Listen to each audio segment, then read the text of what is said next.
masyarakat, orang sering menyebut bahwa ada tugas pendidikan pemilih, menyertai proses penyelenggaraan itu yang kemudian bisa mendorong orang untuk mengajukan keberatan. Pikiran mahasiswa ini nanti ke depannya memiliki pemahaman yang utuh, teorinya ini, normanya ini, tapi prakteknya seperti ini. Nah, itu yang kemudian kita ingin dekati, bahwa peristiwa pemilu ini adalah peristiwa yang sangat fundamental karena akan mempengaruhi.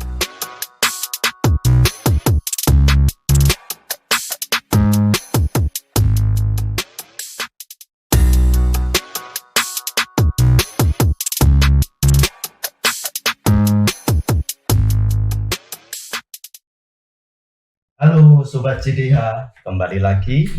Untuk pertama kali kita akan melakukan podcast karena kemarin-kemarin teman-teman sudah melihat konten-konten kita di Instagram, TikTok. Nah, kali ini untuk pertama kali kita bikin podcast. Nah, kebetulan kita kedatangan dari provinsi, yaitu selaku Ketua Divisi Hukum dan Pengawasan KPU Provinsi Jawa Tengah. Apa kabar Pak Muslim? Baik Mas, alhamdulillah ya bisa sampai Sukoharjo Ya. Dan istimewanya ini jadi tayangan perdana ya. Perdana, ya. Di podcastnya JDH KPU Sukoharjo. Ini pertama kali langsung dari provinsi. Nah, mudah-mudahan nanti kalau ada dari teman-teman mau mengundang siapa, nanti kita akan usahakan begitu Pak Muslim. Oke, sebelumnya biar audiens tahu, mungkin Pak Muslim bisa perkenalan singkat dulu untuk mengawali podcast pada sore hari ini. Iya, baiklah Mas Izadi ya, selaku host hari ini, saya Muslim Aisyah, anggota KPU Provinsi Jawa Tengah, kebetulan membidangi Divisi Hukum dan Pengawasan. Ya, hari ini kebetulan kita lewat Sukoharjo. Dan sebagai bagian dari tugas saya sebagai anggota KPU ya, yang salah satunya adalah tugas pengawasan. Mungkin ini satu kesempatan saya ke Sukoharjo untuk melakukan ternyata ada momen di podcast yang oleh KPU Sukoharjo khususnya Divisi Hukum ini menjadi bagian terpenting dari proses sosialisasi kepada masyarakat. Ini menarik ini Mas. Ya, ini perdana. Jadi mohon maaf kepada teman-teman Sobat JDH kalau hostnya agak grogi karena ini perdana yang kita lakukan. Perdana langsung dihadiri Ketua Divisi Hukum dan Pengawasan Provinsi. Jadi ya mohon maaf ya. Oke. Oke, kita ngobrol-ngobrol terkait kepemiluan hari ini Pak Muslim. Iya. Ini tentu banyak sekali pertanyaan pasca pemilu ini KPU. Bagaimana kegiatan KPU baik dari segi kepemiluan atau dari segi kelembagaan KPU itu sendiri? Iya. Gitu. Yang pertama memang kita nggak bisa menghindari gitu ya Mas, di siklus periode pemilu itu ada saatnya kita berada di masa tahapan gitu ya. Nah, di masa tahapan ini dikelilingi sebenarnya ada masa pratahapan, ada masa pasca tahapan. Nah, hari ini kita itu berada di masa pasca tahapan gitu ya. Dan pasca tahapan ini seringkali sesungguhnya memberikan kesempatan kepada kita sebagai penyelenggara ya. Kebetulan periode pemilu saat ini itu kan pemilu sama pilkada ya dilaksanakan secara serentak dalam 1 tahun yang sama. Sehingga sesungguhnya dari sisi itu kita memiliki waktu yang longgar setelah periode pemilu ini selesai gitu, karena pemilu dan pilkada itu selesai pada waktu yang sama di tahun yang sama. Setelah itu kemudian kita berada di masa pasca tahapan.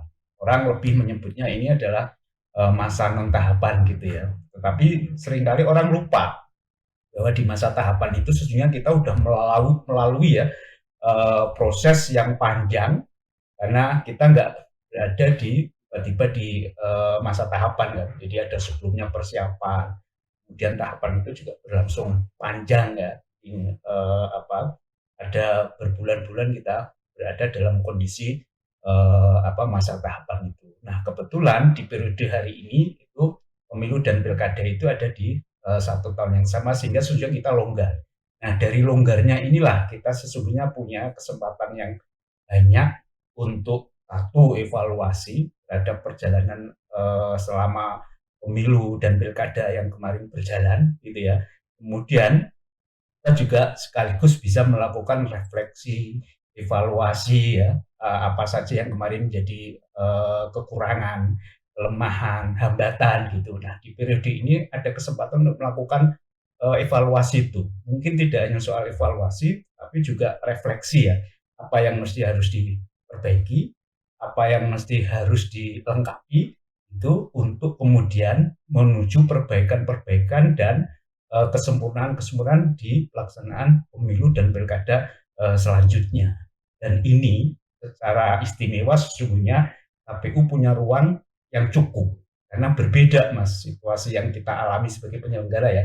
Di tahapan itu seolah-olah kita lahir sudah berhadapan dengan tahapan. Tahapan itu kita harus mengawal supaya tahapan itu berjalan sesuai ketentuan, berjalan sesuai jadwal, sesuai waktunya gitu ya. Kadang-kadang kita nggak terlalu banyak kesempatan berpikir untuk menyiapkan secara baik, tetapi toh nyatanya kita bisa menyelesaikannya.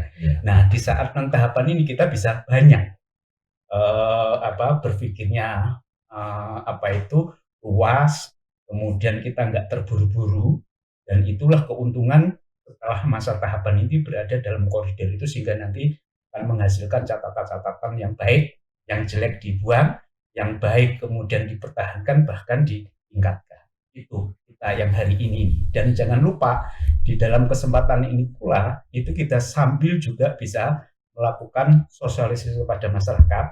Orang sering menyebut bahwa ada tugas pendidikan pemilih gitu ya. Nah, kesempatan ini juga punya makna yang luas, kesempatan yang longgar buat melakukan itu. Jadi sambil evaluasi, sambil kita merenung, refleksi, tetapi pada saat yang sama itu kita bisa lebih leluasa untuk meningkatkan pemahaman masyarakat, kesadaran masyarakat tentang hal-hal yang sudah dilalui.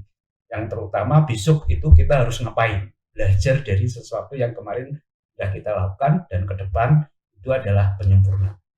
Itu Mas di masa pasca tahapan ini. Menarik. Tadi Pak Muslim membahas mengenai evaluasi. Ini pertanyaan dari masyarakat nih. Evaluasi yang bagaimana ini dari KPU kok? Ini kan masih jangka 1,5 tahun ya, 2 tahun untuk persiapan tahapan kembali. Betul, nah ini evaluasi yang seperti apa? Kalau saya yang selaku di KPU mungkin tahu ada beberapa kegiatan dari KPU Provinsi, salah satu bentuk evaluasinya adalah mengkaji putusan MK.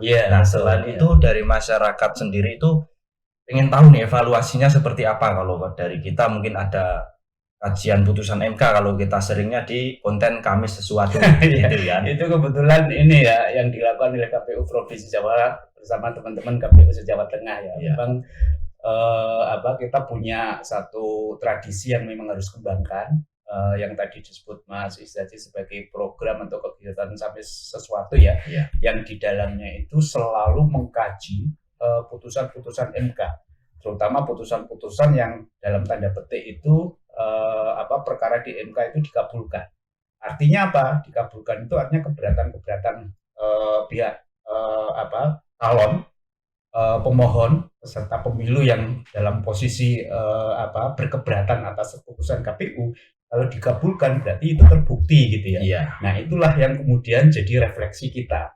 Jadi ada perbaikan soal teknis gitu ya, ada perbaikan soal penyelenggaraan yang ini tidak serta-merta misalnya terkait dengan posisi KPU, tetapi terkait dengan situasi masyarakat, kemudian cara peserta pemilu itu meraih kemenangan misalnya. Itu kan bagian yang sesuatu yang memang harus kita evaluasi, tetapi kita yakini, kita sadari itu sesuatu yang tidak datang dari penyelenggara gitu. Tetapi khusus yang datang dari penyelenggara, perbaikan-perbaikan teknis itu kita banyak bisa kita temukan dari putusan-putusan MK itu.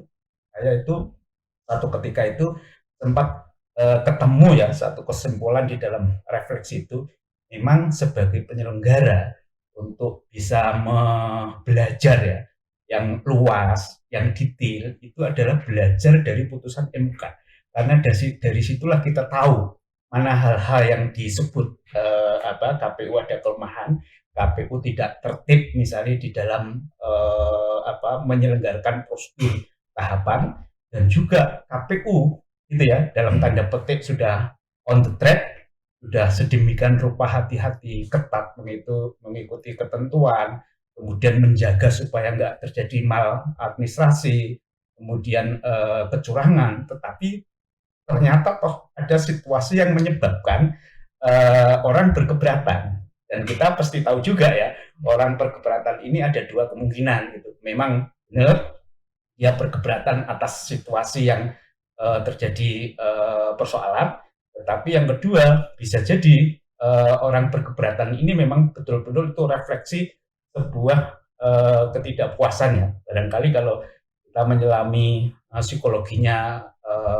para pemohon ini, mungkin juga sama-sama sudah mengeluarkan upaya daya yang maksimal, tetapi dalam posisi hasil akhir kemudian dia nggak dalam posisi diuntungkan ya, dalam arti dia nggak menang gitu. Dan kita juga mesti tahu bahwa pemilu karena ini sebuah ajang perebutan untuk meraih jabatan yang diselenggarakan itu, kan nggak mungkin dua-duanya menang gitu ya, atau calonnya dua semuanya menang kan nggak mungkin, calonnya tiga semuanya menang kan nggak mungkin. Pasti di dalam proses permainan ini, perebutan ini, itu pasti di antara mereka ada yang menang dan kemudian selebihnya tidak menang atau kalah. Nah inilah yang kemudian membuat orang untuk mengajukan keberatan. Nah keberatan ini akan dibuktikan di dalam proses sengketa hasil di MK ini gitu. Nah seperti yang tadi saya sampaikan,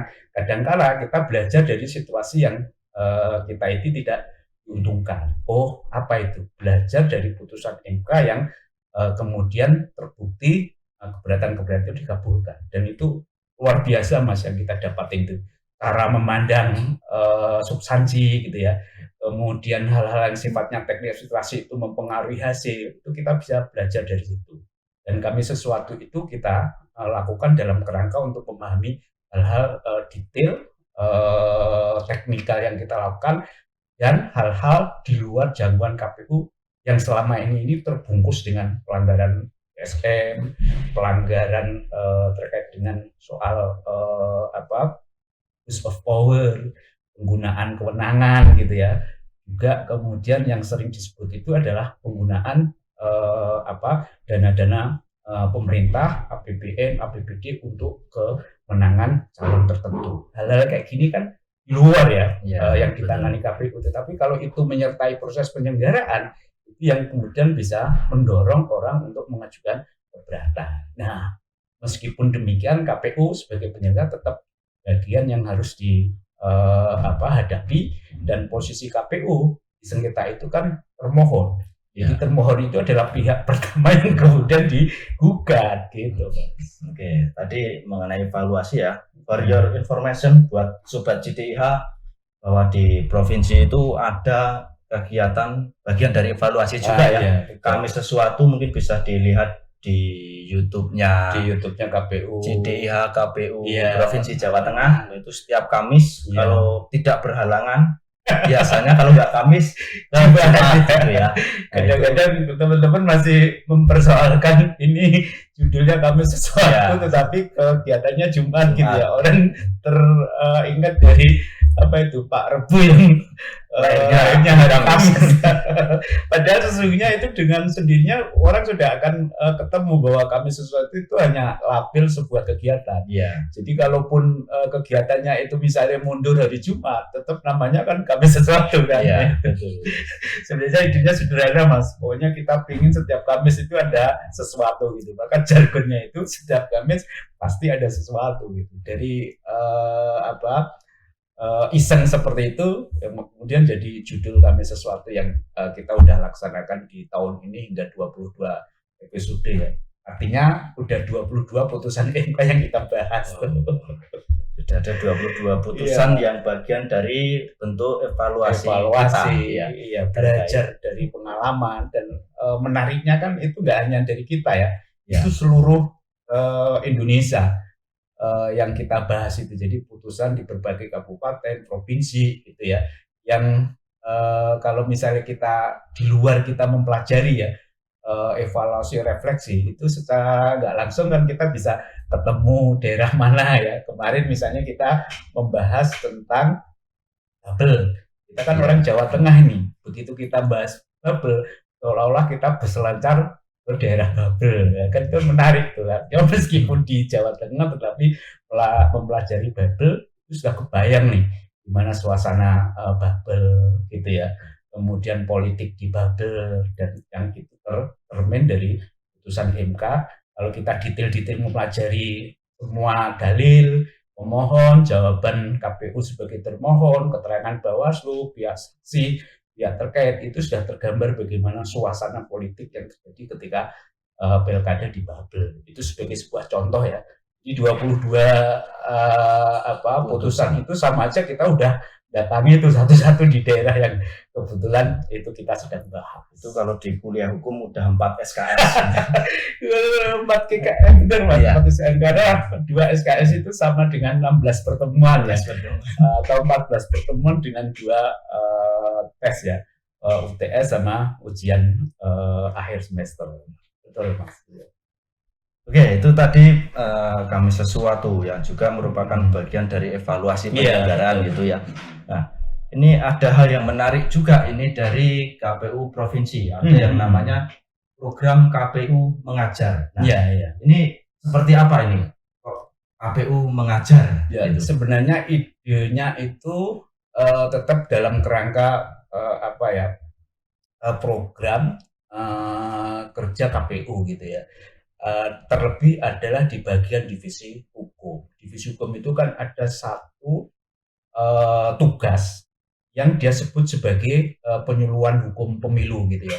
Jadi dasarnya di situ, kerangkanya di situ, dan yang kedua kita ini kaya Mas terhadap praktek pengalaman berpemilu gitu ya. Kalau dikaitkan dengan soal hukum pemilu kan ada dimensi hukum yang mengitari proses pemilu ini. Hukum yang terkait dengan pelanggaran administrasi, hukum yang terkait dengan pelanggaran pidana pemilu pilkada misalnya. Kemudian hukum yang terkait dengan sengketa. Sengketa juga kemudian dibagi 2. Ada sengketa proses yang biasanya ketemu sengketa di pencalonan, ada juga sengketa hasil yang ketemu kita di MK gitu ya. Di luar itu masih ada lagi yang itu jadi tren sekarang ini, hukum yang tiba-tiba harus dihadapi oleh KPU, masuk ke Perdata, masuk ke TUN, PT TUN sebagai lanjutan dari hukum-hukum pelanggaran yang tadi telah disebut gitu ya. Dan yang terakhir yang enggak kalah bagian dari proses ini itu adalah hukum terkait dengan soal etika penyelenggara. Nah, karena kita kaya akan praktek pengalaman dan pengalaman ini, ya tentu harus kita bagi, harus kita share ke publik sebagai bagian dari penyuluhan hukum itu, yang kemudian supaya bisa dipahami, ya bahwa orang yang mengetahui bagaimana hukum pemilu secara normatif di regulasi undang-undang PKPU gitu ya, itu dalam prakteknya kan nggak serta-merta seperti yang ada di dalam undang-undang itu. Jadi ada selalu praktek yang terjadi yang di sisi tertentu itu tidak mesti terjangkau oleh regulasi pemilu itu sendiri. Nah itu yang kemudian kita harus share kepada masyarakat. Nah kemudian kita ketemu nih kalangan kampus ya. Maka tadi ketemulah KPU mengajar atau kuliah hukum pemilu yang kita nyebutnya seperti itu. Nah kita memahami bahwa kampus ini adalah dunia akademik ya. Dia tempat pengetahuan, dia tempat teori gitu ya, tempat penelitian gitu. Yang kerangkanya itu adalah kerangka teori gitu. Dia punya pengetahuan, punya teori ya, yang kalau kita nggak dekati dengan praktek di lapangan, mungkin dia hanya membayangkan teori itu seperti apa. Kalau orang memahami undang-undang misalnya, normanya seperti ini, maka seharusnya pelaksanaan itu seperti ini. Iya. Padahal prakteknya selalu ada dinamika. Dinamika ini nggak mesti bisa langsung dipahami oleh orang-orang yang ada di dunia akademis gitu. Dan itu terlihat banget ketika proses di persidangan ya, penghadiran ahli ya, di mana dia terjadi perang opini, perang pendapat gitu ya. Nah, karena ada situasi yang seperti itu, kadang-kadang kita memahami ada jarak antara teori, antara pengetahuan, antara pemahaman tentang regulasi dengan praktik di lapangan. Maka kita ingin menyandingkan yang KPU kaya dengan pengalaman ini terhadap dunia teori, dunia pengetahuan, supaya kalangan akademis, khususnya mahasiswa ya, yang selama ini dekat dengan kita, mungkin juga ada pikiran mahasiswa ini nanti ke depannya memiliki pemahaman yang utuh, teorinya ini, normanya ini, tapi prakteknya seperti ini. Nah, itu yang kemudian kita ingin dekatkan. Jadi sasaran kuliah hukum pemilu atau KPU mengajar itu ada dalam kerangka kita ingin share pengalaman yang KPU punya pada dunia kampus, dunia akademisi, supaya match nih pemahaman tentang teori, pemahaman tentang norma dengan dunia praktek yang dialami oleh KPU.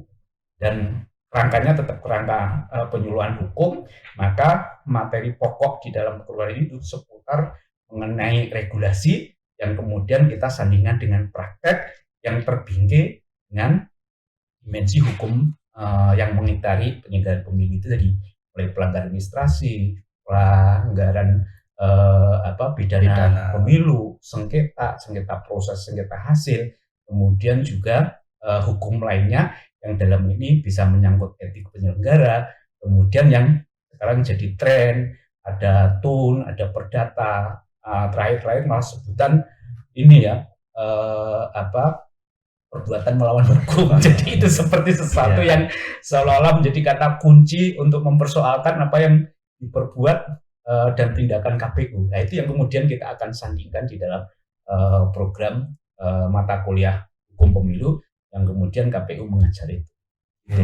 Itu berarti KPU mengajar itu masuk sebagai masuk ke bagian kurikulum perguruan tinggi yang ingin bekerja sama atau iya, kita mendorong ini menjadi semacam kurikulum ya, yang ada di perguruan tinggi ya.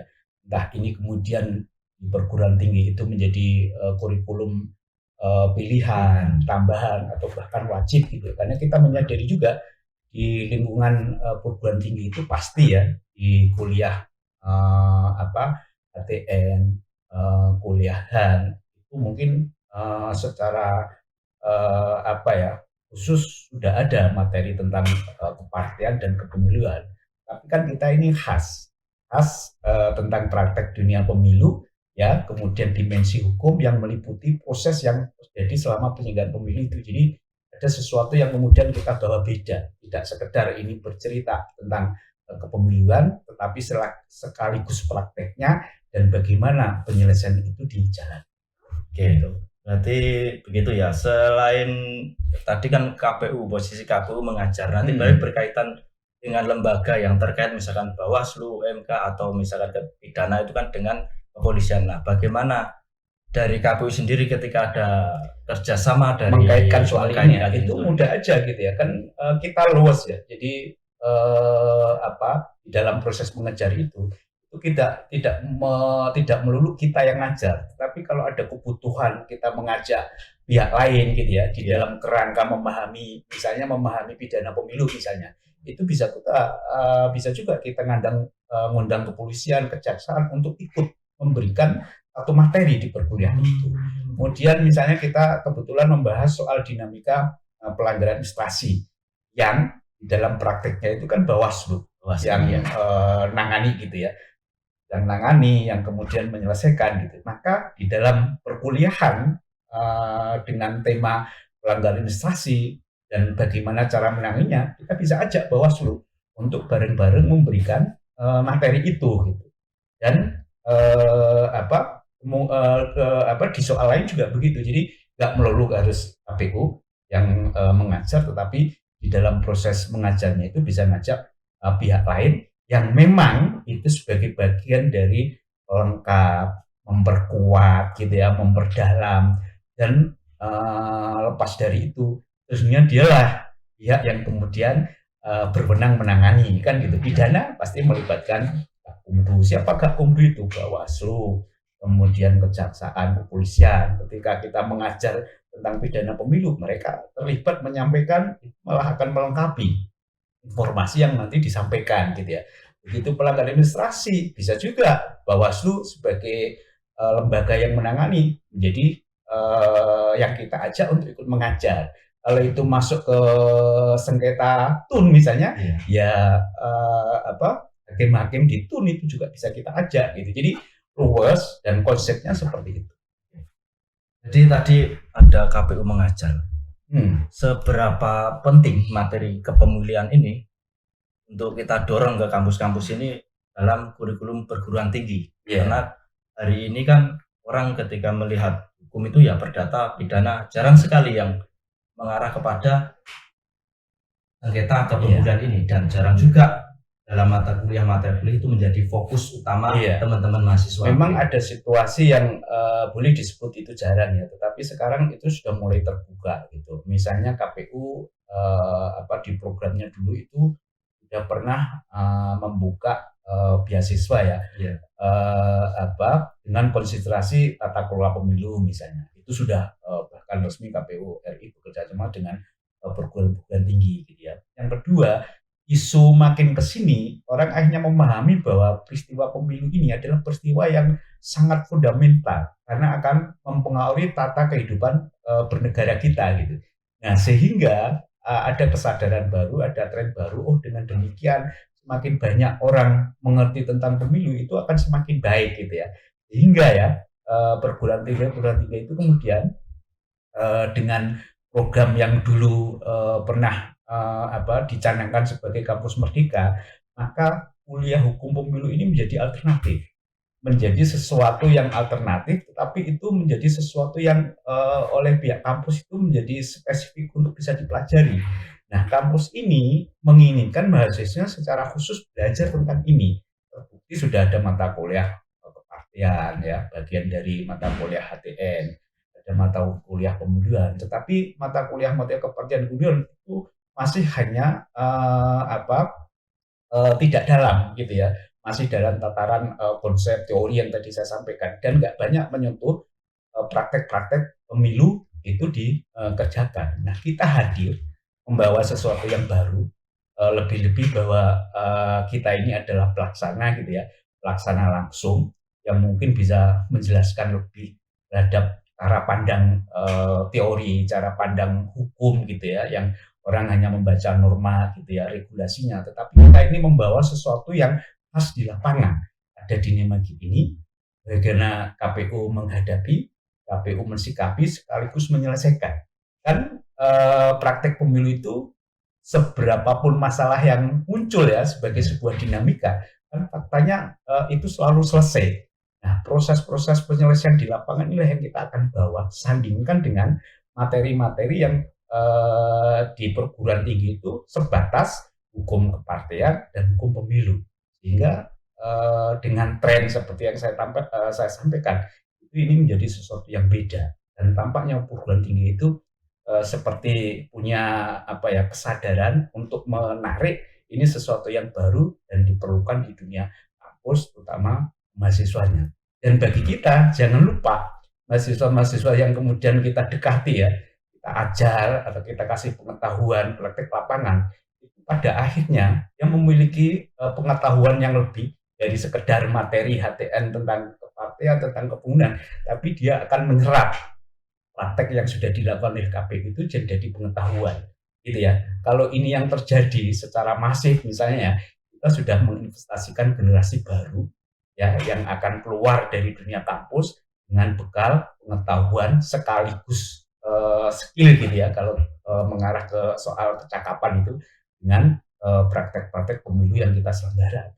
Bayangin kalau semua mahasiswa itu punya kemampuan itu ya, misalnya di generasi berikutnya kita udah nggak khawatir mereka jadi penyelenggara berikutnya setelah kita, entah itu di KPU, entah itu di Bawaslu, mereka jadi peserta pemilu misalnya ya, dari caleg, dari ketua partai, itu sudah terbekali oleh pemahaman yang mendalam mengenai praktek pemilu. Tidak sekedar teori yang dia dapat, tidak sekedar norma yang dia baca, tetapi sudah ada penyerapan terhadap pengalaman yang kita berikan. Itu luar biasa Mas, kalau selama ini misalnya membayangkan ya, kok hanya seperti KPU sendiri misalnya gitu ya, yang memiliki pemahaman A sampai Z mengenai tahapan penyelenggaraan itu. Kadang-kadang kita menyampaikan ke partai, ke pihak lain, itu tanggapannya berbeda atau enggak utuh gitu ya. Meskipun itu dalam tanda petik ada proses evaluasi di kita di dalam menyampaikan, tapi kalau itu sudah didahului di dunia kampus, yang mereka ini menjadi generasi berikutnya, itu secara nggak langsung kita udah investasikan.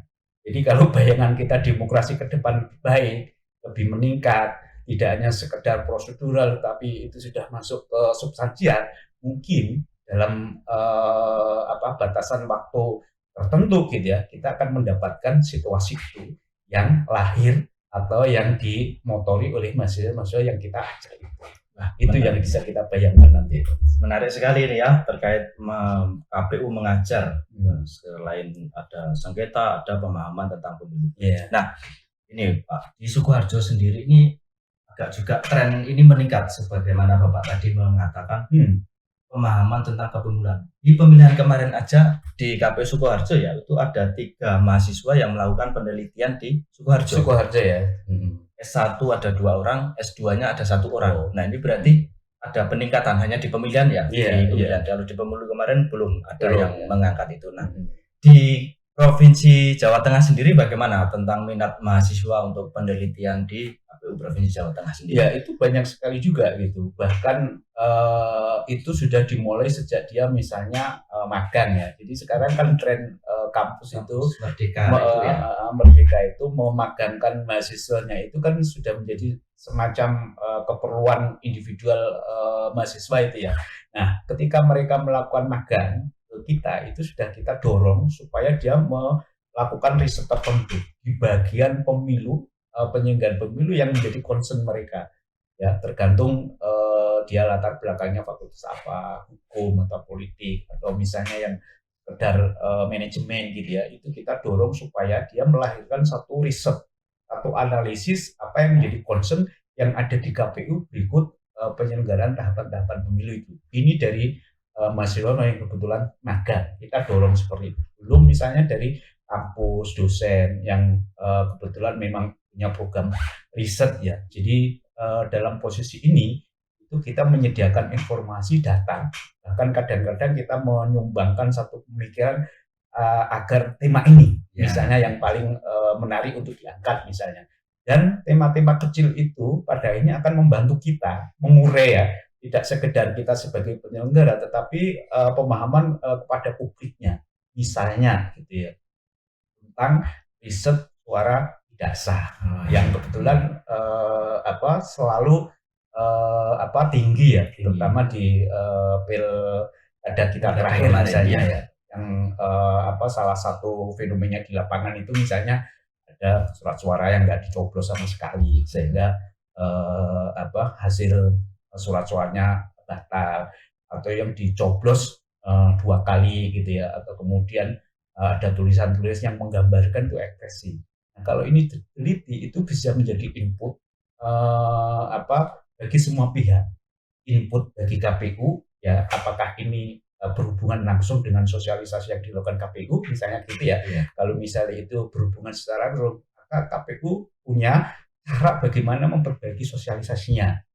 Yang kedua, bagi misalnya paslon gitu ya, bagi tokoh tentu yang berhubungan dengan bagaimana kecenderungan masyarakat ketika menghadapi pemilu atau pilkada gitu, fenomena-fenomena berharap sesuatu terhadap proses pilkada misalnya, dan itu kemudian berhubungan dengan sikap ya mengekspresikan ketika datang ke TPS, itu sangat baik ketika diriset dan hasilnya menjadi input bagi mereka.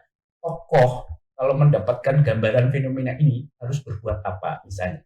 Paslon gitu ya, kalau menghadapi situasi seperti ini ya, dia melakukan sosialisasi, melakukan kampanye ya, kemudian meyakinkan, tapi dampaknya masyarakat tidak dalam posisi memahami misalnya, atau sampai kepada satu kesadaran atau keyakinan bahwa memilih calon ini itu punya dampak ini misalnya. Artinya kan ada model bagaimana kampanye itu dilakukan, model bagaimana menjelaskan program visi misinya sampai kemampuan meyakinkan pada pemilih. Apakah jargon, apakah janji, apakah ini sebagai bagian dari penceritaan terhadap model-model keberhasilan. Nah, yang kayak gini itu jadi penting. Salah satu yang kemudian kita dorong itu. Nah, misalnya ada lagi isu tentang partisipasi gitu ya. Selalu ketemu ukuran partisipasi itu didekatkan kepada pemilih yang hadir di TPS gitu ya. Sehingga berapa yang hadir kemudian dibandingkan dengan DPT kita.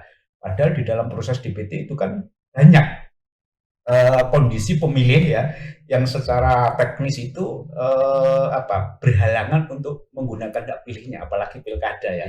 Pilkada itu tidak membuka ruang TPS di luar daerah gitu. Padahal DPT kita mengandung ya pemilih-pemilih yang memang keberadaan fisiknya itu tidak berada dalam daerah, katakanlah Sukoharjo itu hari H itu dia berada di luar Sukoharjo dan banyak perantauan kan itu dalam model penyelenggaraan tahapan kita kan tetap itu menjadi bagian yang kita data.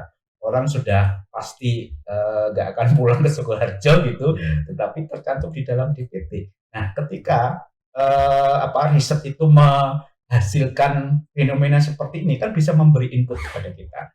Bisa nggak misalnya KPU gitu ya terhadap hasil riset ini sebagai upaya untuk mengurangi jarak atau kesenjangan DPT yang secara faktual orangnya nggak hadir ke TPS karena berada di luar daerah dan nggak mungkin datang ke Sukoharjo pada hari pencoblosan, itu kemudian dikualifikasi sebagai pemilih yang harus dihapus dari DPT misalnya.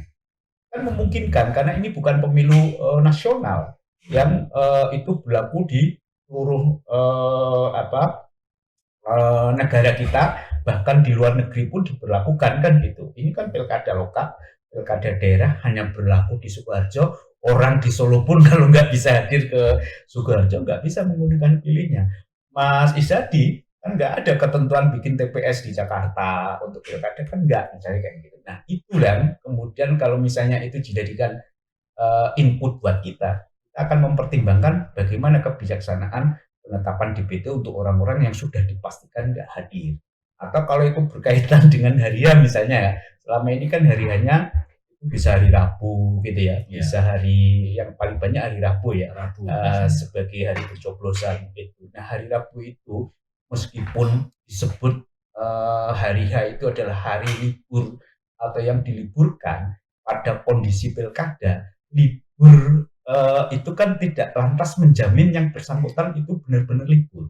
Karena perusahaan tertentu gitu ya atau instansi tertentu tidak memandang itu sebagai sebuah hari libur. Orang yang di Jakarta pun nyoblos di Sukoharjo dikatakan hari libur, tapi di Jakarta enggak misalnya. Untung kemarin itu serentak ya, sehingga antara Jakarta dengan Sukoharjo itu pada hari Rabu dinyatakan hari libur yang sama gitu. Tapi kalau itu misalnya ya menjadi pilihan pemilih, apakah tergerak hatinya untuk pulang ke Sukoharjo sebagaimana orang itu warga pulang ketika mudik Lebaran, ya kan? Nggak ada ya fenomena hari pencoblosan kita itu yang orang memaknai harus mudik kan begitu. Nah, hal-hal seperti ini bisa kita pikirkan karena juga ternyata ketika hari libur itu hanya sebatas hari Rabu, Kamisnya nggak libur, itu secara teknis orang akan melihat wah liburnya hanya sehari, besok sudah masuk. Jadi pulang Jakarta ke Sukoharjo itu sudah berhadapan dengan pikiran-pikiran secara teknis yang itu nggak mudah diselesaikan oleh kita sebagai penyelenggara. Nyoblos dong gitu, karena dia ada hambatan yang kita nggak bisa mewakili kesulitan yang dihadapi oleh pemilih itu. Belum lagi jarak tempuh ada yang membutuhkan waktu lebih dari sehari. Iya, kalau lebih dari sehari dia pulang dari Jakarta sampai sini. Waktu pencoblosan sudah habis misalnya gitu ya, kemudian dia misalnya menyisakan hari sebelumnya ya artinya libur 2 hari ya, Kamisnya sudah masuk lagi. Nah hal-hal kayak gini ini itu sebenarnya kalau di riset baik ya supaya menjadi input semua pihak, baik kita sebagai penyelenggara apakah hari Rabu itu menjadi hari yang benar-benar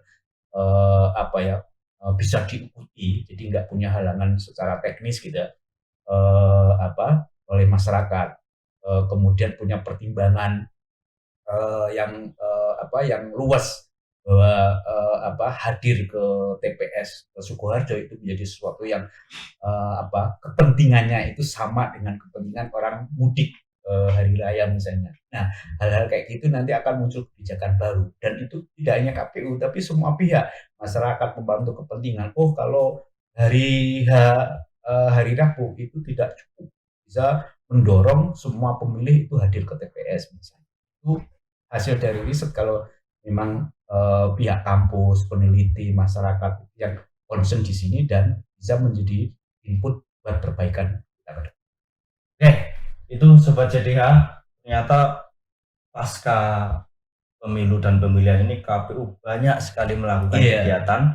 Tadi dijelaskan banyak oleh Pak Muslim mengenai KPU mengajar. Nah, ini sangat menarik sekali, dan tadi ada kami sesuatu dan banyak kegiatan-kegiatan KPU yang dilakukan pasca tahapan ini. Oke.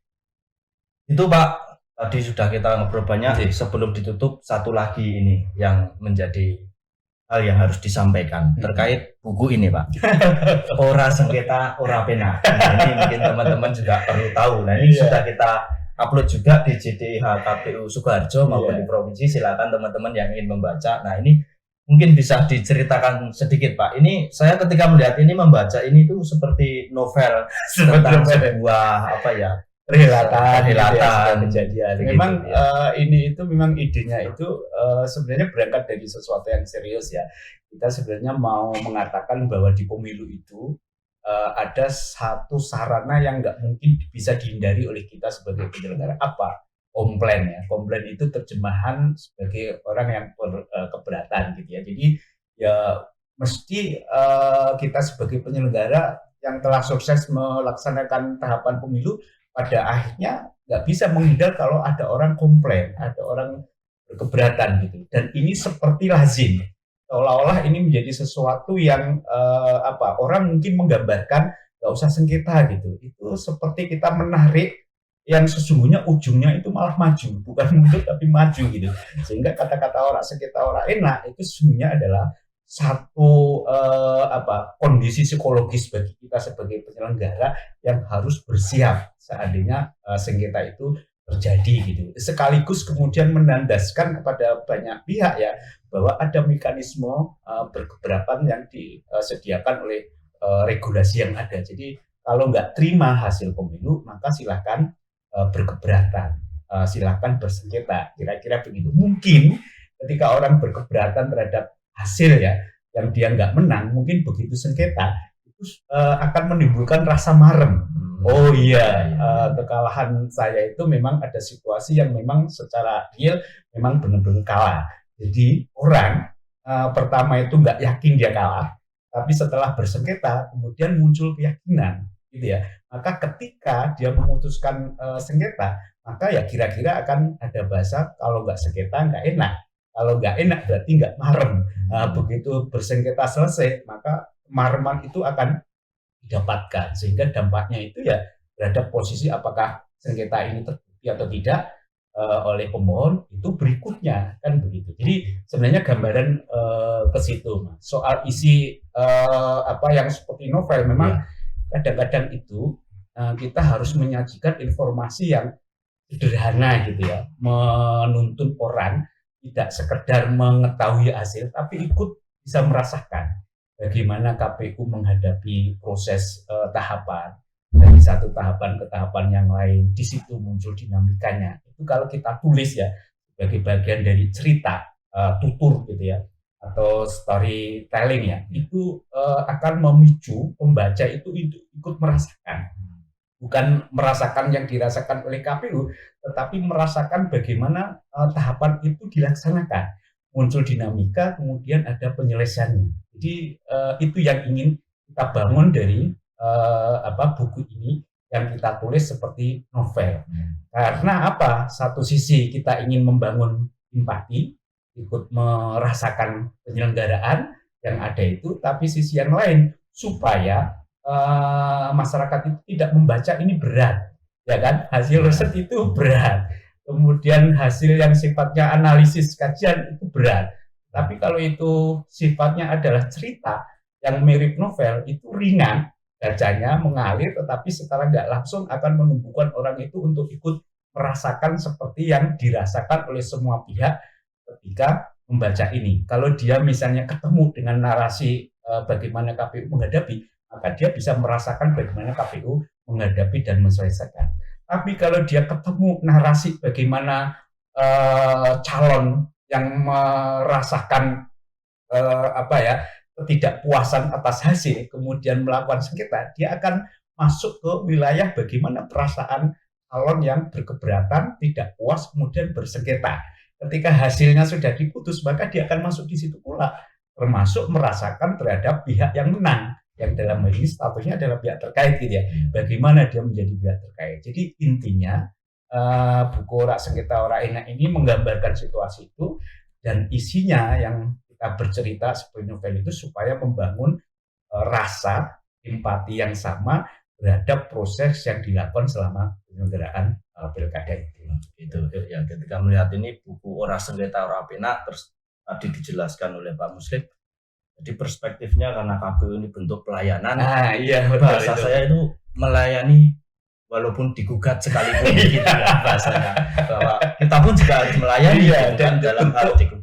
Bagian dari tanggung jawab kita juga kan. Bukan berarti kemudian kalau digugat itu citranya nggak baik. Justru orang yang baik itu harus siap diuji.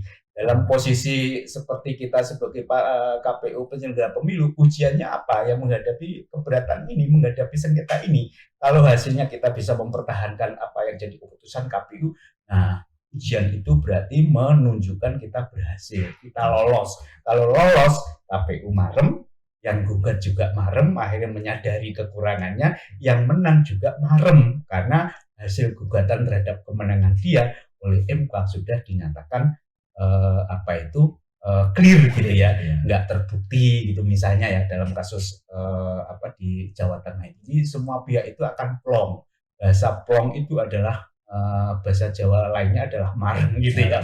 Ya kira-kira gitu yang kita ingin ciptakan dari buku Ora Sengketa Ora Enak gitu. Oke, tadi sedikit ulasan buku Ora Sengketa Ora Enak itu masih Ora Sengketa Ora Enak ya, jadi kalau teman-teman pengen baca novel versi berpengetahuan terhadap kepemiluan, silahkan ini baca.